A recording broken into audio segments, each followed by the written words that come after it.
কিছুক্ষণ আগে আমরা আসরের নামাজ জামাতে পড়েছি না? আলহামদুলিল্লাহ। এই নামাজ আজকে প্রথম পড়লেন কারা কারা? হাত তোলেন। আজকে প্রথমবার নামাজ পড়লেন কারা কারা? হাত তোলেন দেখি। আচ্ছা, সবাই নামাজি, মাশাআল্লাহ। আজকের মাহফিলের প্রথম নসিহতটা অনেক হবে ইনশাআল্লাহ, যতটুকু সময় আছে আমাদের হাতে এবং আল্লাহ পাক যা তৌফিক দিবেন। প্রথম নসিহত হচ্ছে 5 ওয়াক্ত নামাজ জামাতের সাথে পড়তে হবে। রাজি আছেন? আল্লাহ পাক কবুল করুন, আমিন। একটা হাদিস বলি, তাহলে নামাজের গুরুত্ব আপনার মাথায় চলে আসবে ইনশাআল্লাহ। বলবো? হাদিসটা কঠিন। রাসূলুল্লাহ সাল্লাল্লাহু আলাইহি ওয়াসাল্লাম বলেছেন, যখন নবীর নাম উচ্চারিত হবে তখন বলবেন কি? সাল্লাল্লাহু আলাইহি ওয়াসাল্লাম। নবী সাল্লাল্লাহু আলাইহি ওয়াসাল্লাম বলেছেন, মান তারাকা সালাতাম মুতাআম্মিদান ফাকাদ কাফারা। মান মানে যে কেউ, তারাকা মানে ছেড়ে দিল, ত্যাগ করলো, সালাতান মানে নামাজ, মুতাআম্মিদান মানে ইচ্ছাকৃতভাবে, ফাকাদ কাফারা সে ব্যক্তি কুফরি করলো। এই হাদিসটাকে আগে শুনেছেন? আলেম ওলামারা জানেন, কিন্তু আপনারা কি জানেন? মান তারাকা সালাতান মুতাআম্মিদান ফাকাদ কাফার, যে ব্যক্তি ইচ্ছাকৃতভাবে, বিনা ওজরে, কোনো ওজর নাই, ইচ্ছাকৃতভাবে নামাজ ছেড়ে দিল, ত্যাগ করলো, সে ব্যক্তি কুফরি করলো। এখন আপনি বলেন, কুফরি যে ব্যক্তি করে সে কি হয়? যদি আমরা ধরেও নেই সে মন থেকে নামাজ অস্বীকার করে না, অলসতা বশত পড়ে নাই, তারপরেও তো কাজটা ফাঁসেকি, তাই নয় কি? আচ্ছা, তো আজকের প্রথম নসিহত হচ্ছে 5 ওয়াক্ত নামাজ মৃত্যুর আগ পর্যন্ত কেউ ছাড়বেন না। আমার সাথে ওয়াদা করেন যে ইনশাআল্লাহ আগামী যতদিন বেঁচে থাকবো 5 ওয়াক্ত নামাজ জামাতে পড়ার চেষ্টা করব, যদি জামাত না পাই একা পড়ার চেষ্টা করব। আল্লাহ পাক তৌফিক দান করুন, আমিন। আজকে যদি এই কথাটাই শুধু বাসায় নিয়ে যেতে পারেন, 5 ওয়াক্ত নামাজ আর জীবনে ছাড়বো না, আমাদের আজকের মাহফিল সফল। আর আজকে যদি অনেক কথাবার্তা হয় ওয়ার্ল্ড অ্যাফেয়ার্স নিয়ে, ইকোনমিক্স নিয়ে, শেষ জামানা নিয়ে, ঠিক আছে, আমাদের সমকালীন ফিতনাগুলো নিয়ে, কিন্তু দিন শেষে বাড়িতে যদি কিছু না নিয়ে যেতে পারেন তাহলে আলোচনায় এসে কোনো লাভ নাই। এই ছবি তোলাতুলি, ভিডিও করা, হ্যাঁ, স্লোগান দেয়া, আইওয়া শোডাউন করার মধ্যে কোনো ফায়দা নাই। ফায়দা কিসে? কদ আফলাহা মান যাক্কাহা।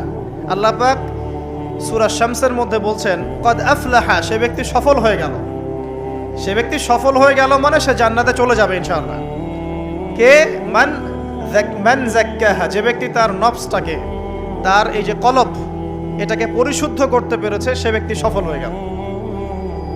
ওয়াকাদ খাবা মান দাসাহা, আর যে ব্যক্তি তার নফসটাকে পরিশুদ্ধ করতে পারলো না, সে ব্যক্তি ধ্বংস হয়ে গেল। নফস কিভাবে পরিশুদ্ধ হবে, এটা আমাদের আজকের আলোচনার টপিক। তার আগে আমরা বলি, 5 ওয়াক্ত নামাজ ছাড়া নফস কখনো পরিশুদ্ধ হবে না। আজকে আমরা অনেক যদি আলোচনা করি, বাসায় কিছু নিয়ে যেতে না পারি, তাহলে আলোচনার কোনো লাভ নাই, কোনো ফায়দা নাই। মানুষকে দেখানো, তাকবীর দেয়া, এই যে আমাকে প্রোটোকল দিয়ে নিয়ে আসলেন, ঠিক আছে, ভালোবাসা ভালোবাসার জায়গায়, কিন্তু দিন শেষে যদি আমরা আল্লাহর সামনে আত্মসমর্পণ করতে ব্যর্থ হই, তাহলে এই মাহফিলগুলোর বরকত নষ্ট হয়ে যাবে। আমরা কি চাই যে মাহফিলের বরকত নষ্ট হয়ে যাক? আসরের জামাত আমরা আদায় করেছি, এই জামাত আমাদেরকে শৃঙ্খলা শিখিয়েছে, শেখায় নাই? একজন ইমাম লিড দিলেন নামাজে, আপনারা তাকে ফলো করলেন, তাই নয় কি? এটাই তো হচ্ছে মুসলিম উম্মার বৈশিষ্ট্য। মুসলিম উম্মা হবে শৃঙ্খলাবদ্ধ জাতি, যাদের প্রতিটা কাজ হবে সুশৃঙ্খল। আর আমাদের কাজগুলো কি এখন সুশৃঙ্খল? আমরা কিন্তু উশৃঙ্খল জীবনযাপন করি। দেখবেন ওই যে একটা হাদিস আছে শেষ জামানায়, যে নারী পুরুষের পোশাক পরবে, পুরুষ নারীর পোশাক পরবে। এই যে উশৃঙ্খলতা, দেখেন না এখন শেষ জামানায় আপনি দেখবেন এমন এক শ্রেণীর মেয়ে বের হয়েছে বাজারে, রাস্তাঘাটে, সমাজে, যারা কাপড় পরবে কিন্তু কাপড় পরেও নগ্ন থাকবে। এই কোনো হাদিস আমি বানিয়ে বলছি না, সবগুলো হাদিস সহিহ। এখন দলিল দিতে গেলে অনেক সময় চলে যাবে। তো উশৃঙ্খলতার যুগ, কাপড় পরে থাকাটা তাকওয়ার পোশাক, শালীনতা। আর এখনকার যুগটা চলছে কাপড় খোলার যুগ। কথা ঠিক না ঠিক বলেন? এখন মানুষ কাপড় খুলতে পারলে বেশি কমফোর্ট ফিল করে, আর আপনারা জানেন না, এই মহাবিশ্বে আমাদের পিতা এবং মাতা আদম এবং হাওয়া আলাইহিমুস সালাম তাদেরকে সর্বপ্রথম কে নগ্ন করে দিয়েছিল জানেন? ফালাম্মা যাকাশ শাজারা, যখন আমাদের পিতা মাতা ওই গাছের কাছে চলে গেলেন। কোন গাছ? যেটা আল্লাহ পাক বলেছিলেন ফালা তাকরাবা হাযিহি শাজারা। ওই গাছের কাছে যখন তারা চলে গেলেন, তার ফল খেয়ে ফেললেন। বাদাত লাহুমা সাওআতিহিমা, তাদের এই যে পোশাকটা, এই পোশাকটা খুলে পড়ে গিয়েছিল এবং লজ্জাস্থান উন্মুক্ত হয়ে গিয়েছে। তো সর্বপ্রথম আমাদের পিতামাতাকে নগ্ন করে দিয়েছিল কে? ইবলিস। এখন যারা মুসলিমদের গা থেকে কাপড় খুলে ফেলতে চাচ্ছে, এরা তাহলে কার অনুসারী? দলিল কি পেয়েছেন? বানিয়ে বলি নাই, সূরা আরাফ পড়েন, পেয়ে যাবেন ইনশাআল্লাহ। কোন সূরা? সূরা আরাফ। প্রথম নসিহত প্রিয় ভাইরা, এই যুগটা হচ্ছে উচ্ছৃঙ্খলতার যুগ। এই যুগে মানুষ আল্লাহ পাকের হালালকে খুব কমই পরোয়া করে। আল্লাহর হালালকে মানুষ হারাম করে নিচ্ছে, আর আল্লাহর হারামকে মানুষ হালাল করে নিচ্ছে। আল্লাহ পাকের বিশাল একটা হারাম হচ্ছে সুদ বা রিবা, আর এখন আমাদের উপর রিবা হয়ে গেছে ওয়াজিব। নাউজুবিল্লাহ। একটা দেশ নাই যেটা সুদমুক্ত, একটা জেলা পাবেন না সুদমুক্ত, একটা গ্রাম থানা ইউনিয়ন পাবেন না সুদমুক্ত। নবীজি এই যুগের কথাই হয়তোবা বলেছেন, যে যুগে মানুষ সুদ থেকে বেঁচে থাকতে চাইলেও সুদের ছিটা ফোঁটা গিয়ে তার গায়ে লাগবে। মনে করেন আপনি একটা কনস্ট্রাকশন করেছেন, একটা সুদি প্রতিষ্ঠান থেকে লোন নিয়েছেন। এখন আপনি ওই কনস্ট্রাকশনটা ভাড়া দিয়েছেন, সেখানে মনে করেন আমি ভাড়া নিয়েছি, আমি আপনাকে মাসে মাসে ভাড়া প্রদান করছি, আপনি সেই ভাড়ার টাকাগুলো কালেক্ট করছেন, করে সেই প্রতিষ্ঠানের লোন শোধ করছেন। প্রত্যক্ষভাবে না হলেও আমি কিন্তু পরোক্ষভাবে সুদে হেল্প করছি। আমি বুঝাতে পারছি না মনে হয়। এর বাইরে 1% মানুষও এখন পৃথিবীতে নাই যে ব্যক্তি রিবা থেকে বাইরে, ইচ্ছাকৃত হোক অনিচ্ছাকৃত হোক। আর এই প্রসঙ্গ আসলে আমি 2-4টা কথা না বলে থাকতে পারি না। সেটা হলো নবী সাল্লাল্লাহু আলাইহি ওয়াসাল্লাম বলেছেন, রিবার 73টা শাখা আছে পাপের, তার মধ্যে সবচেয়ে নিচু শাখা হচ্ছে নিজের মাকে বিয়ে করা। সহিহ বুখারীর একটা বর্ণনা এসেছে, যে ব্যক্তি 1 দিরহাম সুদ খায়। দিরহাম কি? রৌপ্য মুদ্রা। কোথায় আছে? জাদুঘরে। কোথায় আছে? মার্কেটে আছে। রৌপ্য মুদ্রা দেখেছেন জীবনেও? স্বর্ণ মুদ্রা দেখেছেন?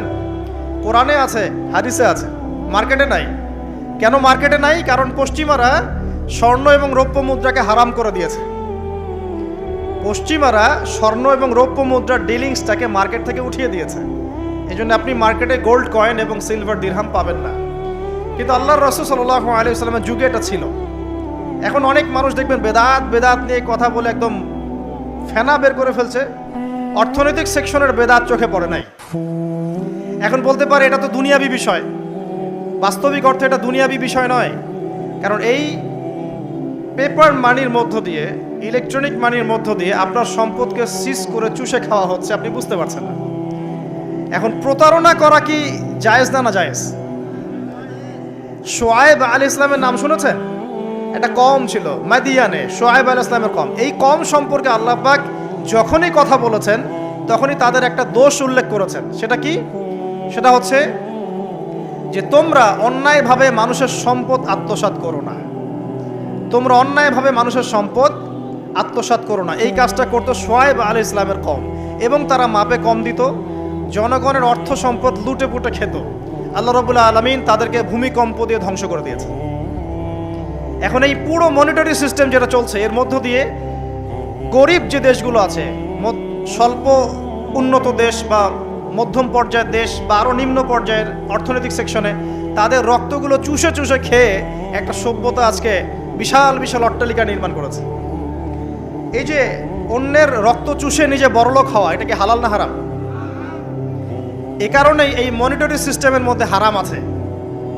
এই যুগটা সেই যুগ যেখানে মানুষ আল্লাহর হারামকে হালাল করে নিয়েছে আর হালালকে হারাম করে নিচ্ছে। রিবা একটা টাটকা হারাম, আমরা এটাকে হালাল করে ফেলেছি। এখন এই হাদিসগুলো শুনলে আমাদের গায়ের মধ্যে দাগও কাটে না, অন্তরটা কেঁপে ওঠে না, আমাদের কলবে কোনো নড়া দেয় না। নবী সাল্লাল্লাহু আলাইহি ওয়াসাল্লাম বলছেন, 1 দিরহাম যে ব্যক্তি সুদ খেয়েছে সে যেন 36 বার জেনা করেছে। কতবার? আমি হাদিসটা বানিয়ে বললাম কি বললাম না, আপনারা আলেমদেরকে জিজ্ঞাসা করবেন, বাসায় গিয়ে অবশ্যই জিজ্ঞাসা করবেন। যদি দেখেন হাদিস ঠিক আছে, সহি, তাহলে আল্লাহর ওয়াস্তে এখন যেমন তওবা করলেন আমি 5 ওয়াক্ত নামাজ ছাড়বো না, ঠিক আমার সাথে আবার তওবা করেন, সারা জীবন সুদ খাবো না ইনশাআল্লাহ। নবী সাল্লাল্লাহু আলাইহি ওয়াসাল্লাম 4 শ্রেণীর মানুষকে অভিশাপ করেছেন। 1 শ্রেণী যে সুদ খায়, 2 নাম্বার যে দেয়, 3 নাম্বার যে সাক্ষী থাকে, 4 নাম্বার যে লিখে রাখে। এখন আপনি বলেন এই পুরো মনিটরি সিস্টেমের মধ্যে এই 4 শ্রেণীর মানুষ আছে না? কোনো না কোনোভাবে আমরা এর সাথে সম্পৃক্ত নই কি?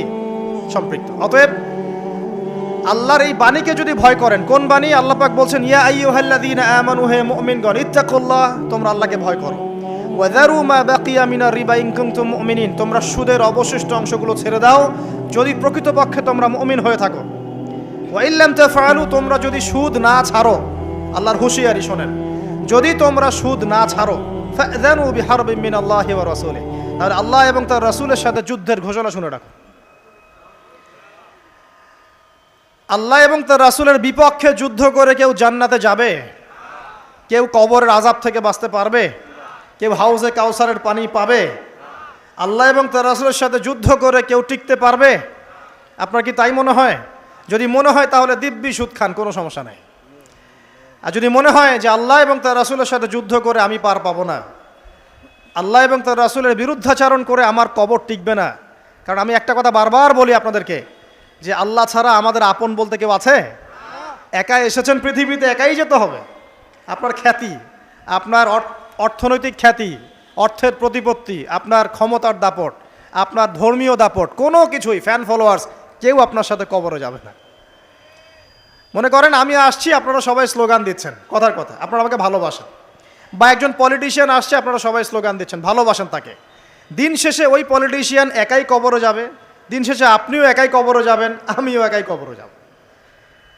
আলটিমেটলি কি হলো? দুনিয়া এবং আখেরাতে আল্লাহ ছাড়া প্রকৃত বন্ধু আমাদের কেউ নাই, প্রকৃত মওলা কেউ নাই। সেই আল্লাহ এবং তার রাসূলের বিরুদ্ধাচারণ করে কেউ তার সাথে যুদ্ধ করে কবরে পার পাবে, এমনটা ভাবা বোকামি নয় কি? আল্লাহ পাক আমাদেরকে বোঝার তৌফিক দান করুন।